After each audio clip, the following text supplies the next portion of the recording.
I'm Magic Wand. In America, there are two parties that make up the real foundation of the political system as we know it today: the Democrats and the Republicans. But the whole country's got a up mentality, man. We all got a gang mentality. Republicans are idiots, and Democrats are idiots. The fundamental difference between the two is that the Democrats believe in citizens determining public policy, while the Republicans feel that the policy power needs to be in the hands of the elite. A private government versus a public government, aka more versus limited. Additionally, both parties have opposing stances on social dynamics such as gay marriage and abortions, as well as tax laws and how tax laws should be applied. These principles have been consistent since the creation of both parties. The two parties dominate election cycles every 4 years in a competition with one another for the power to enact different strategies and policies to accomplish some of the same goals. I got some shit I'm conservative about. I got some shit I'm liberal about. Crime, I'm conservative. Prostitution, I'm liberal. When it comes to black people, our involvement in the political system in this country has been very complicated from the very beginning. However, for the last 50 years, African Americans have been very loyal to the Democratic Party, which a lot of younger African Americans are puzzled by. This is in contrast to the early political association with the Republican Party. We're going to take it back and look at the relationship of both parties to see why the majority of black people switched from Republican to Democrat. Blacks were in alignment of the Republican Party when it was first created. Republicans were the ones who ultimately opposed the institution of slavery as a mean of business, aka pro-abolition, for the country. And with this very general fact, it was already understandable why they were in support of the Republicans. An article entitled "The Republican Party and African Americans: The Real History" by David Greensburg, he states, founded in 1854, the Republican Party promoted African American equality for its first 2 decades. Abraham Lincoln and the radical Republicans in Congress fought to end slavery and give black men full citizenship. For that much, Bush and company can claim a worthy lineage. The formal election of the Republican president Abraham Lincoln provided black men at least with some level of social access. The election and the presidency of Abraham Lincoln is the foundation of the relationship between the Republican Party and black people. At the same time, the Democrats were in favor of slavery, as they were the primary breadwinners of the economy due to the capital created by free labor. After the victory of the Union Army in the Civil War, we began to see the prominent individual black Republicans gain power. Perhaps the most famous of this group is Frederick Douglass. Douglass was a staunch supporter of the Republican Party and had lofty status as an orator and activist during the same time of the party's creation.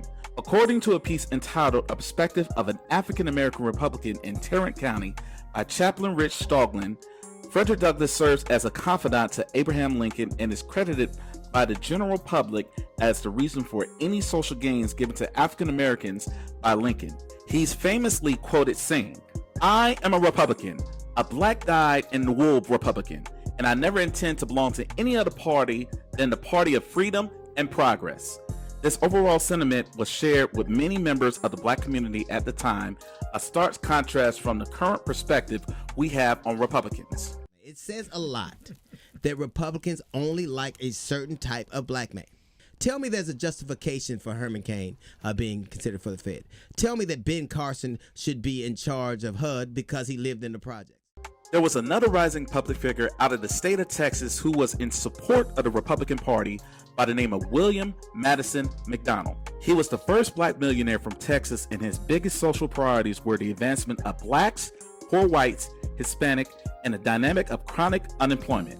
In a groundbreaking move, he would go on to open up Fort Worth's first African American bank in collaboration with the Freemasons. To further highlight how beneficial this association between blacks and Republicans was, a quote by Reby Carey referenced by the Stoglen article states, "In 1890, Bill McDonald was appointed county chairman of the Republican Party. Most blacks were Republican at the time. In 1892, he was among the 120 black delegates to the Republican National Convention in Minneapolis, Minnesota. In 1894, he was made state chairman of the Republican Party in Texas. Time proved that Bill McDonald was a crafty politician, a shrewd businessman, and a believer in self-help. Considering the current political landscape that blacks have to the Democratic Party, it could be quite surprising to learn that the Republican Party was more responsible in playing a more significant role in the struggle of freedom. Yet, this beneficial relationship will only last for about 10 to 15 years. In the Greenberg article, he states as early as 1876, not 1960, as the Philadelphia Convention suggested, GOP leaders began to abandon black Americans. In that year's presidential election, Ohio Republican Rutherford B. Hayes agreed to withdraw federal troops from the South in exchange for Southern Democratic support, also known as the Compromise of 1877. Democrats seized power in the South and ushered in legislative segregation. This dynamic set the foundation for what would be known as Jim Crow laws in the South and can be seen as the foundation of the current relationship between the black community and the Republican Party. Subsequently, black people began to flee to northern states, aka the Great Migration, from 1910 until 1940, where Democratic political organizers were said to be more welcoming, while the Republican Party began to enact heavy segregation.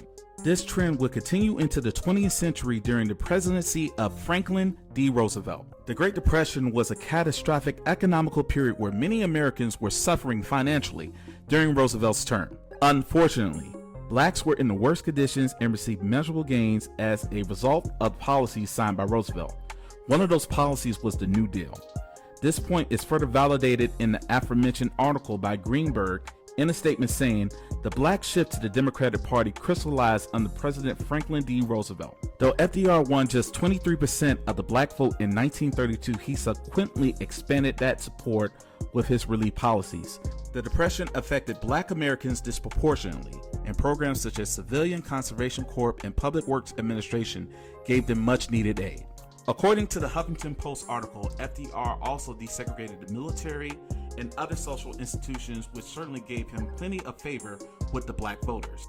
The most recent political occurrence that solidified the relationship between blacks, Democrats, and Republicans was the 1964 Civil Rights Bill. An excerpt from the Origins article states the following: the foes of the 1964 law includes rising GOP stars as Arizona Senator Barry Goldwater and Texas Senator aspirant and future President George H.W. Bush. Goldwater and Bush foresaw their future election successes rested on the Southern and Western conservatives. This statement perfectly exemplifies the current perception many blacks have of the Republican Party in their conservative values. And even more obvious examples of political aggression from the Republicans was stated in the next passage of the article and stated in his 1964 presidential bid. Goldwater ran Operation Dixie, which courted Southern whites and ceded the black folk entirely. Goldwater lost badly, but 4 years later the approach worked. Republican Richard Nixon won in the 1968 election on the Southern strategy that stressed law and order and tapped into the white anxieties about black violence. This strategy of black voter abandonment and white fear manipulation has been highly effective in years of conservative Republicans' success. It was during the Civil Rights Movement where this strategy was introduced and when the exact current relationship between the Democrats and African American communities came to be. Since then, in the following decades, we have seen an implementation of the black community automatically voting blue out of tradition. This dynamic has caused plenty of debates in our community on voting out of strategy versus voting based on old, outdated perceptions and from social pressures to do so. In another article entitled, Why So Many Black Voters Are Democrat Even Though They Aren't Liberal, by Sherrod Laird and Ismail Wright, they reported on the analysis conducted by the American National Election Study that was aimed on gauge why people voted the way they do, and if social pressures could be a strong determining factor in voting decisions. The article states the following results from the ANES. Interviewers asked respondents face-to-face which party they identify with. We then look at the race of the interviewer and the race of the respondents to see if black respondents generally answered differently depending on who asked the question. We concluded black respondents were more likely to report that they were Democrat when they were with a black interviewer, 96.4%, than a non-black interviewer, 83.9%, or online survey, 85%. Public figures such as Kanye West and Candace Owens, as a few examples, have expressed frustration by what they feel is a blind support for Democrats and the ones that doesn't have enough merit. Some feel we should change allegiance to either side, while others feel our allegiance should change merely based on how well each party truly serves our most crucial needs every 4 years. A growing discussion in the black community, especially with the election of Trump, is the usage of the often ignored third party option of running as an independent candidate. Due to the difficulty of self-financing a campaign, most aspiring politicians choose to side with one of the two usual parties' organizations, like Bernie Sanders and Angus King. However, an independent candidate, as the name suggested, would have full control and would not have to adhere to any of the rules of either the Republicans or the Democrats. Since the inception of this country, we have been trying to find out what is the best way for us to gain liberty and freedom. Multiple strategies have been implemented with various degrees of progress and results. When it comes to the topic of American politics, there are always going to be passionate discussions surrounding how and if we should use as a tool. There are many black people who dismiss the entire political system as a fundamental flaw of American society, meaning that the participation of it will have no real effect on black liberation in the same sense. Others feel that participating in a two-party system gives us a better vantage point into how the problems operate, therefore giving us better ideas on how to find solutions for the problems. Both of these arguments have heavy merit and make sense to their perspective. Maybe it's true that both of them can happen at the same time and be just as effective in their own way. Black people went from being strongly Republican to strongly Democrat. Maybe the next logical step is for us to be strongly independent. Only time will tell.